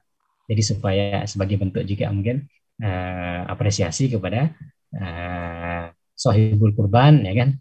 Nih kurban antum nih kita video kan gitu. Jadi artinya dengan teknologi ini kan memudahkan gitu. Kemudian berikutnya hendaklah orang yang berkurban sebelum menyembelih kurban berdoa, ya Allah kurban ini adalah dari Engkau, sesungguhnya salatku ibadahku. Inna salati wa nusuki wa mahyaya wa mamati lillahi rabbil alamin. Jadi sambil melihat itu doanya ini gitu. Ini diriwayatkan dari Fatimah, kan Fatimah menghadiri proses penyembelihan hewan kurban dan beliau nggak menyembelih sendiri kan. Nah, dan beliau berdoa, inilah doa. Maka kita ketika kita melihat binatang kurban yang kita kurbankan tadi ya, karena kita tidak menyembelih sendiri ya, dianjurkan kita baca inna salati wa nusuki wa mahyaya wa mamati lillahi rabbil alamin la syarika lahu wa bidzalika umirtu wa ana minal muslimin. Yang bawahnya ada tuh bismillah Allahu akbar. Ya, bismillah Allahu akbar ini bagi yang menyembelih. Sebenarnya bukan bismillah Allahu akbar. Bismillah wallahu akbar. Ada wa-nya. Bismillahi wallahu akbar. Dengan Allahu akbar. Jadi wah ada wa-nya. Bismillahi wallahu akbar. Oke. Yaudah itu kesunahannya diantaranya. Iya. Ya ini selanjutnya diajarkan menggunakan pisau yang tajam terbuat dari besi. Ya kan? Sebenarnya nggak harus besi sih, dari batu juga boleh yang penting tajam. Yang nggak boleh itu kan dari kuku dan tulang.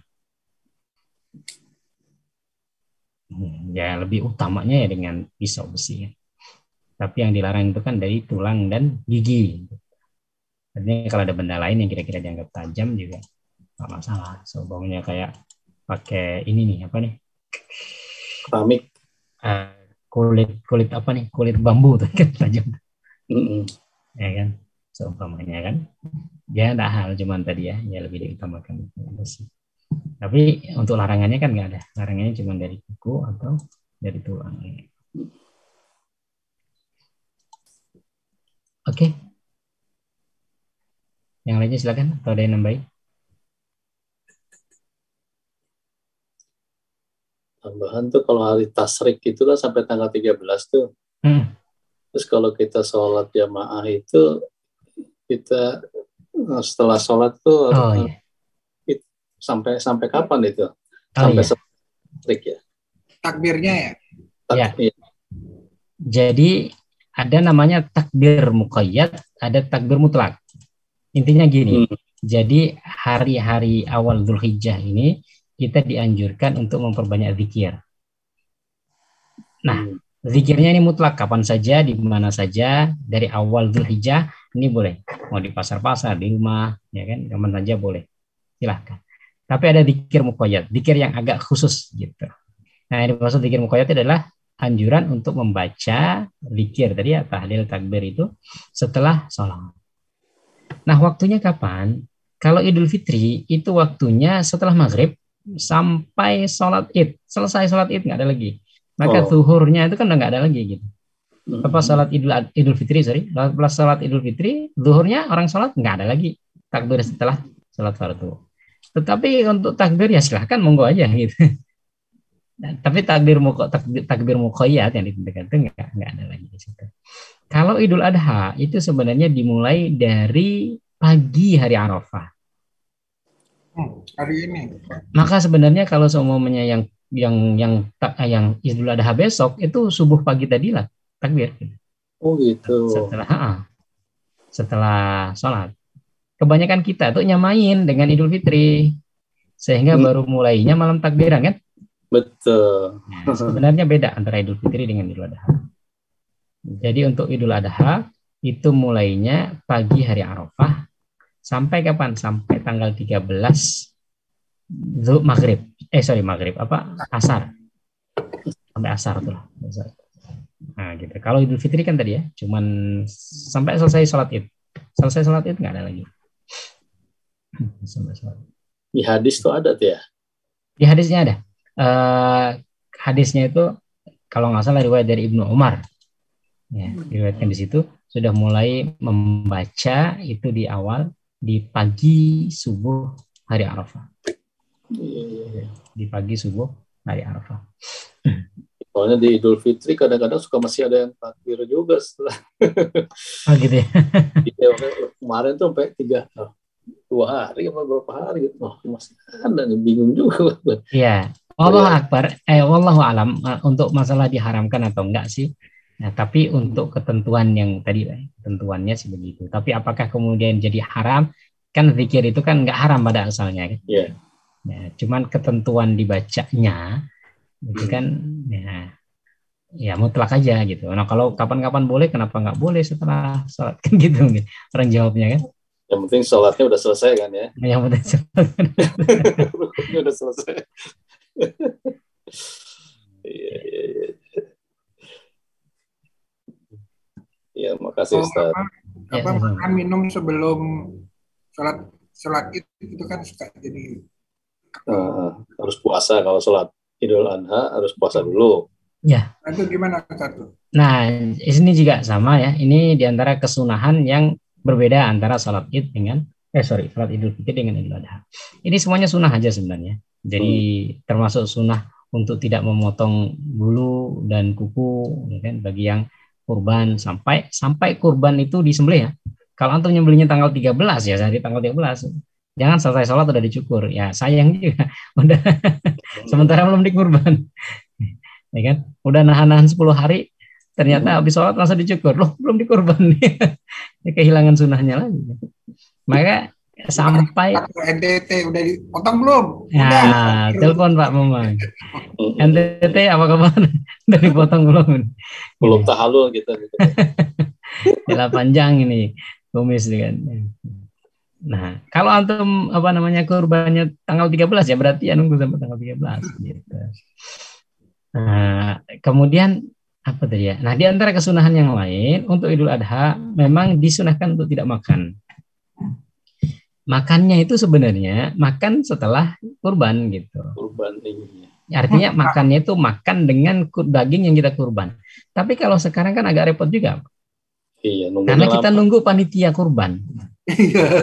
Antum nunggunya sampai maghrib lumayan juga loh Mas. Motong nggak ada tenaganya. Maka ya kalau menurut saya sih ngeliat keadaan juga sih ya. Artinya ngeliat keadaan itu ya tadi kalau memang ya orang biasa makan pagi ya, apalagi kalau dia sakit mah atau apa ya kan, yang nggak usah dipaksain sampai tumbang. Kalau hadisnya sendiri gimana Ustaz riwayatnya itu? Ya hadisnya itu Rasulullah SAW itu amaliyahnya Rasulullah, amalan Rasulullah itu di Idul Fitri beliau makan sebelum berangkat dan di Idul Adha beliau makan setelah dari sholat gitu. Karena setelah yang pertama sholat kan ya, atau ya, tadi kok sampai menunggu kurban itu? Sebenarnya nggak sampai menunggu kurban, cuman anjurannya kan jadi kita makan hewan dari yang kita kurban gitu. Gitu. Ya, tapi kalau nggak kurban kan mau nggak mau ya, jadi mau nggak mau ya kita makan. Tapi kalau saya lihat untuk kesunahan ini ya sebenarnya kesunahan Idul Fitri itu kenapa sebelum sholat itu supaya menghilangkan pikiran bahwasanya kita itu masih puasa gitu. Karena kita kan sebulan puasa nih, nggak biasa makan pagi gitu. Jadi supaya di hari itu tuh kita ini saya udah nggak puasa gitu, sehingga diawali dengan makan. Karena udah nggak boleh puasa ya. Sementara di hari Idul Adha nggak ada puasa yang diwajibkan. Sehingga untuk pagi itu disuruh makan itu nggak ada keadaan yang mendesak gitu kan, orang udah memang nggak puasa gitu. Kalau puasa Arafah juga cuma sehari malah kadang-kadang lupa kalau puasa ya kan. Lupa kalau selama sebulan gini puasa kan kita lupa kalau udah nggak puasa lagi gitu loh, sehingga nggak makan. Maka dianjurkan untuk makan. Nah itu sih Allah alam. Ya intinya diantara kesunahan yang lain sama kalau jalan dari jalan yang satu pulangnya dari jalan yang lain, kemudian sholat idnya. Nah ini ada satu yang mungkin perlu saya sampaikan. Kalau antum masbuk sholat id gimana? Ya kan, ya namanya orang kan kadang-kadang mungkin antum apalagi mungkin jauh, pas nyampe sana lah 1 rakaat. Gimana nih? Antum ngikut imam atau sholat sendiri? Ya. Ikut imam aja dulu. Nah, jadi antum ikut, tapi tambahin takbirnya. Karena rakaat pertama antum kan harusnya takbir 7 kali. Jadi kalau imamnya takbir 5 kali, antum nambah 2. Gitu. Ya kan? Jadi setelah imam selesai, imam baca surat, antum takbir lagi Allahu Akbar, kemudian Allahu Akbar 7 gitu. Sama juga ketika antum masbuk tapi masih dalam rakaat pertama. Cumannya pas rakaat pertama tuh imam sudah takbir kelima, antum baru datang gitu. Maka udah ikut dulu imam Allahu Akbar, imam takbir, imam 3 kali, berarti antum tambah lagi. 5 kali Allahu Akbar, Allahu Akbar, Allahu Akbar gitu. Nah, kalau semuanya masbuk 1 rakaat, selesai imam salam, antum bangkit lagi. Ya, selesaikan lagi, berarti 5 takbir lagi. Allah, lanjutin. Ya ini mungkin ya belum tentu kejadian, tapi suatu saat kalau kejadian, saya dulu pernah kejadian ini ketika di Mesir, kan lumayan kita dari tempat kita ke kedutaan kan, pas nyampe sana, kemudian base-nya juga nunggu, pas nyampe sana udah terlambat, gimana nih? Ya udah karena kita tahu fikihnya ya, ini tinggal nambah aja gitu. Tapi orang kalau nggak tahu fikirnya kan, gimana mau sholat takut salah, nggak sholat sayang. Ikut imam aja. Tapi tetap takbirnya itu harus melengkapkan ya. Iya, takbirnya melengkapkan. Bahkan kalau yang tadi rakaat pertama masih dapet nih, tapi imam sudah baca Al-Fatihah, kita harus takbir sendiri. Takbir 7 kali. Dan takbir 7 kali itu di luar takbir Rakatul Ihram. Iya. Jadi berarti takbir 8 kali. Jadi takbir tambahan itu 7. Berarti takbirnya itu 8 dengan takbir. Allahu Akbar takbiratul ihram. Setelah itu baru dihitung 1, 2, 3, 4, 5, 6, 7. Itu mazhab yang banyak dipakai mazhab Syafi'i. Kalau yang lain seperti mazhab Imam Ahmad kalau nggak salah 7 itu udah termasuk takbiratul ihram. Jadi tambahannya 6. Ada yang lucu juga tuh kalau sholat itu kan biasanya ada di jalan-jalan gitu kan, tidak ada yang keputus kadang-kadang sama bangunan atau apa gitu kan. Jadi dia begitu imamnya Allahu Akbar, terus kedua kalinya Allahu Akbar gitu, dia ruku, Allahu Akbar lagi, bangun lagi, terus sujud terus ini sampai 3, dia baru sadar yang lain pada berdiri, nggak tahu ada beberapa orang itu sejajarnya dia udah pada sujud, udah pada itu kejadian. Bisa. Saya lihat itu lucu juga tuh, waduh gimana nih orang-orang. Belajar gimana ngajinya? ajak kalako apa? Dia juga bingung, dia tuh loh, kok masih pada berdiri katanya, masih baca tuh orang katanya. Iya. Jadilah kadang-kadang itu tadi, jadi kita nggak semuanya memang kejadian ya, nggak semuanya yang kita pelajari itu kejadian gitu. Tapi kita perlu ilmunya dulu sehingga kalau kejadian itu anda bisa nyikapin. Gitu. Nah, ini yang lagi seru kan sekarang ini Ustaz, perbedaan waktu nih. Ini bagusnya gimana nih? Khususnya puasa Arafah nih, kan Pak Bambang masih belum puasa Arafah nih, besok baru puasa Arafah. Karena Idul Adha-nya ini wise-nya gimana nih Ustaz menyikapinya nih? Atau biar kita tenang gitu, mantep ibadahnya. Sebenarnya sih ya permasalahan ini ya untuk sekarang itu nggak akan selesai gitu. Memang ada yang namanya PR kita semua sih. PR untuk kita tuh membuat suatu kalender yang mencakup seluruhnya, kalender global. Kalender yang ya supaya nggak ini lagi gitu. Tapi ya pemahaman fikih kadang berbeda ya kan, sehingga nggak mau berbeda, kemudian dipengaruhi juga dengan perbedaan tempat, matlak, istilah matlak. Matla itu tempat melihat hilal gitu. Nah, matla ini juga bisa berbeda-beda. Ada namanya matla global sebenarnya. Imam Nawawi sudah pernah menyampaikan matla global. Jadi di dunia ini kalau semuanya ada satu yang sudah ngelihat, bisa semuanya ngikut aja. Ada 3 imam tuh ya. Nah, jadi langsung aja jadi satu. Terus gimana negara-negara yang tadi itu yang nggak ada hilal? Ya udah ngikut aja. Yang ngikut disesuaikan dengan sama kalau semuanya kayak mereka sholatnya kan. Negara yang nggak ada malam, nggak ada siang gitu kan. Sholatnya kan ikut aja dari Saudi gitu. Atau ikut dari negara yang terdekat yang normal. Artinya keadaan-keadaan yang tidak normal atau tidak biasa itu jangan dijadikan sebagai alasan. Sehingga tapi kan ada yang nggak ini, berarti nggak bisa ngelihat bulan dong ya. Kalau nggak bisa ngelihat bulan berarti nggak pernah bisa puasa kan. Mau nggak mau harus ngikut yang lihat gitu. Nah di sinilah memang kalau saya sih ya itu PR umat Islam ya, supaya nanti kita punya kalender global yang bisa menyatukan semuanya. Memang butuh butuh ngalah lah satu dengan yang lainnya. Ya karena sekarang itu ya mungkin ada gengsi juga. Masa kami negara besar ngikut negara kecil gitu. Masa kami yang di Arab ngikut, ya kan? Nah itu yang kadang-kadang itu ya, selain karena perbedaan dalam memahami teks dan memahami fikih ya, tapi kan itu bisa disikapi sebenarnya. Kadang-kadang masa Saudi ngikut Indonesia gengsi lah gitu ya. Masa Indonesia ngikut Saudi gengsi gitu. Ya kita kan ada organisasi konferensi Islam. Ya sebenarnya itu kan bisa jadi apa ya? Ya jadi payung kita semuanya. Nah, karena kalau kayak gini terus menerus juga ya mohon maaf kita juga kadang-kadang itu setiap tahun kok gontok-gontokan. Tapi ya untuk sekarang cara menyikapinya ya bukan lakum dinukum waliyadin ya. Itu kayak udah agama lain. Lana a'maluna walakum a'malukum. Amalanmu ini amalan kami ya ini. Semuanya insya Allah ada dalilnya. Nah kalau saya ya mana yang antum yakini lah. Mana yang antum yakini besok udah ya silahkan. Antum yakini belum ya silahkan. Nggak saling meyakinkan. Tapi tadi tetap ada PR sebenarnya untuk kita semuanya supaya satu. Gitu.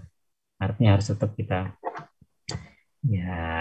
suarakan gitu. Suatu saat mungkin kita nggak menangi, kita nggak nemui generasi itu. So mudah-mudahan nanti generasi kapan ada kalender global sebagaimana kita ketika Masehi ini kan orang nggak ada yang berselisih. Natal tanggal 24 ya udah di penjuru mana ya. Nggak peduli gitu. Itu ada matahari kelihatan nggak matahari kelihatan udah gitu. Nah Islam juga sebenarnya gitu. Karena kalau dalil syar'inya semua punya landasan masing-masing. Tinggal tadi itu tinggal mana yang ngalah gitu aja. Pilihan. Tinggal pilihan. Terus tadi ada yang mau legowo, yuk kita kayak ru'yat global. Satu melihat yang lain semuanya gitu. Karena kalau melihat matla itu begini Pak. Matla itu kan antara Saudi dengan Indonesia itu kan beda matla dikatakan ya. Sebenarnya di Indonesia ini bisa jadi juga ada beberapa matla. Karena matla itu ngikut apa sih? Ngikut administrasi atau ngikut tempat? Geografis kan. Nah, kalau ngikut geografis, Indonesia ini sudah jadi 3 waktu. Artinya bisa jadi matlaknya berbeda antara satu dengan yang lainnya. Gitu. Tapi kalau ngikut administrasi berarti kan satu negara satu gitu. Sementara kalau satu negara satunya bisa ngelihat, satunya belum tentu ngelihat. Kan gitu Pak ya. Artinya tapi kalau sebenarnya itu kan beda Ustaz. Gimana? Kalau yang waktu 24 jam itu kan dia berdasarkan hitungan matahari gitu. Kalau kita hijrah itu kan berdasarkan bulan. Jadi agak beda itu kalau menurut saya gitu. Nah, gini. Jadi memang bisa disatuin tuh sebenarnya Indonesia bisa 1 jam bisa satu waktu gitu bisa aja kayak Cina dulu kan beda tuh disatuin sama dia tuh. Jadi Cina itu jadi semua waktunya sama tuh. Artinya gini, Indonesia ya dari Sabang sampai Merauke kan bisa satu waktu. Tapi mau nggak seumpamanya Malaysia itu ngikut kita? Loh, itu negara lain kan itu. Makanya tadi, jadi sekarang matla itu berarti kan kaitannya bukan tempat ya kan, tapi administrasi gitu. Maksudnya administrasi negara. Padahal kalau dilihat Brunei, Malaysia, ya itu kan kecil, masuk bagian dari kita gitu. Tapi kalau mereka nggak ngelihat, mereka nggak akan mau. Saya pengalaman di Brunei itu hampir nggak pernah puasa 29 hari. Kalau di Indonesia kan beberapa kali ya. Karena nggak pernah ngelihat mereka. Padahal kalau kita lihat, kalau secara matlak ya kan Indonesia ngelihat ya matlaknya itu diambil gini. Makanya ketentuan matlak itu juga berbeda-beda ulama. Apakah satu regional, ya kan? Satu kawasan gitu. Nah satu kawasan itu satu Asia Tenggara sebenarnya gitu. Atau satu ini gitu. Artinya satu ngelihat masuk semuanya kena. Gitu. Bahkan ada sebagian yang mengatakan satu matlak itu adalah sejauh dibolehkannya orang kosor. 120 kilo ya. 83 kilo. 83 kilo. Artinya gini, kalau seumpamanya dari Jawa Timur ngelihat matlak, ya kan, ada satu kawasan. Maka ditarik 83, itu satu matlak. Artinya setelah 83 kilo, itu harus matlak sendiri. Kalau mereka belum melihat, berarti nggak boleh ngikut matlak ini. Karena hitungan matlak itu adalah hitungan sejarak dibolehkannya kosor. Nah ini kalau Indonesia udah jadi berapa matlak ini kalau ngikut pendapat ini, ya kan? Jadi satu matlak itu anggaplah 100 kilo satu matlak. Artinya boleh ngikut itu ya dalam jarak batasan 100 kilo. Kalau semuanya satu kawasan itu ngelihat, berarti 100 kilo dari tempat itu dianggap ngikut. Nah, kalau 100 kilo setelahnya itu nggak ngelihat, berarti dia nggak ada kewajiban untuk ngikut. Gitu. Nah, ada yang mengatakan matlak itu regional tadi, Asia Tenggara. Jadi satu Asia Tenggara, satu negara ngelihat, satu Asia Tenggara harusnya semuanya ngikut. Ada region lebih luas lagi, satu Asia atau satu pulau, ada yang lebih luas lagi, tadi matlak global namanya. Iya, tuh. Nah, itu yang 3 imam itu ya, Imam Hanafi, Hambali, sama jadi satu negara, pokoknya manapun negara muslim yang ngelihat, maka pokoknya semuanya ngikut gitu. KPI yang lain sendiri itu. Nah, jadi kan lokal dia. Kayak Saudi ya sekarang. Saudi dengan Maroko, kan?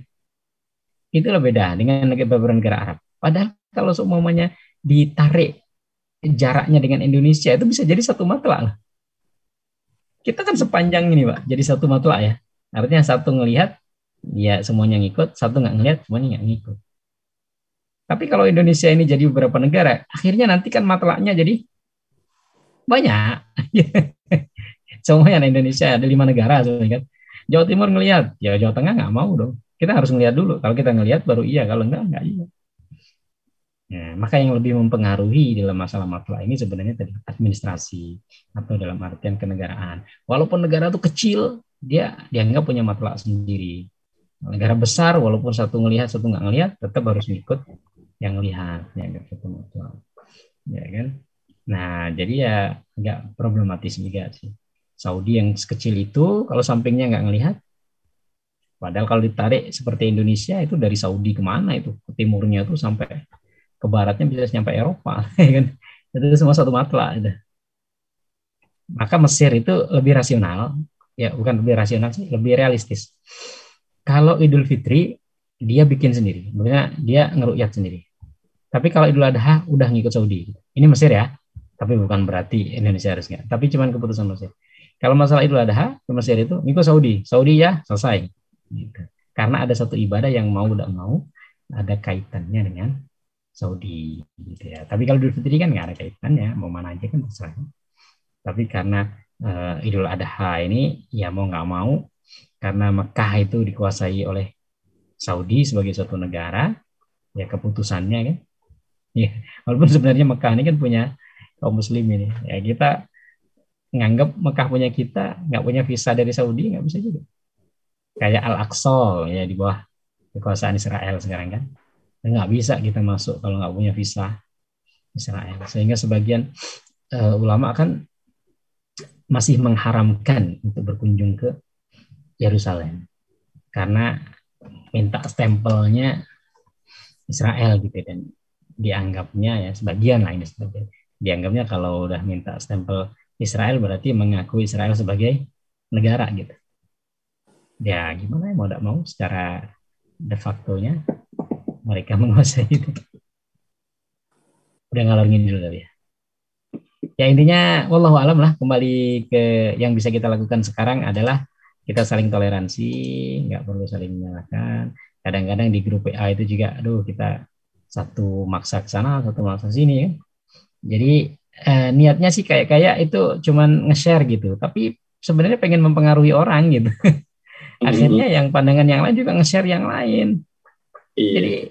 Jadi kayak enggak kok saya cuma nge-share, itu sebenarnya enggak, ingin mempengaruhi orang gitu kan. Oh yang orang juga punya pandangan yang lain, akhirnya ada yang tersinggung nge-share yang lain, berantem lagi. Udahlah mana yang kita yakini. Contohnya kalau puasa tarwiyah gimana? Puasa tarawih boleh tanggal 8. Kapan ya? Jadi anjuran untuk puasa itu kan dia bisa sampai tanggal 9. Oke. Hadisnya itu mengatakan tidak ada amalan yang lebih utama, yang lebih dicintai Allah daripada amalan yang dilakukan di hari 10 awal Dzulhijjah. Amalannya apa? Terserah. Termasuk amalan itu adalah puasa. Maka boleh puasa dari tanggal 1 sampai tanggal 9, boleh tanggal 1-nya saja, tanggal 2-nya saja, atau 1, 3 atau tanggal 8-nya saja. Nah, berarti itu puasa tarawih. Ya nggak puasa tarawih nggak apa-apa, nggak usah disebut puasa tarawih. Kalau ada nggak ada puasa tarawih, ya nggak, saya puasa tanggal 8. Pasti nanti nggak ada alasan dia. Emang ada pengharaman puasa tanggal 8? Kan nggak ada. Ya tanggal 8 itulah hari tarawih gitu.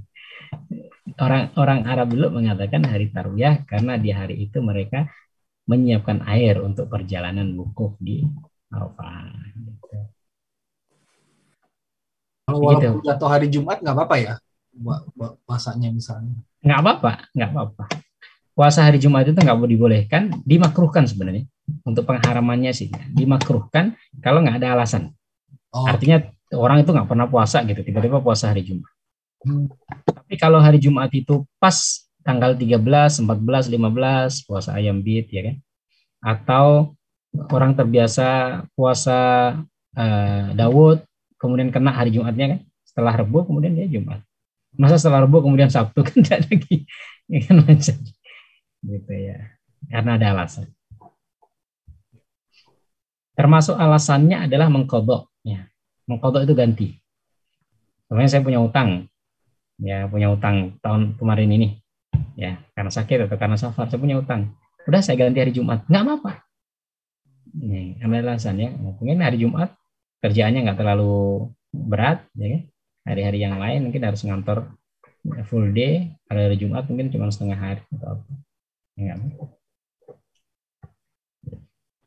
Wallahu a'lam.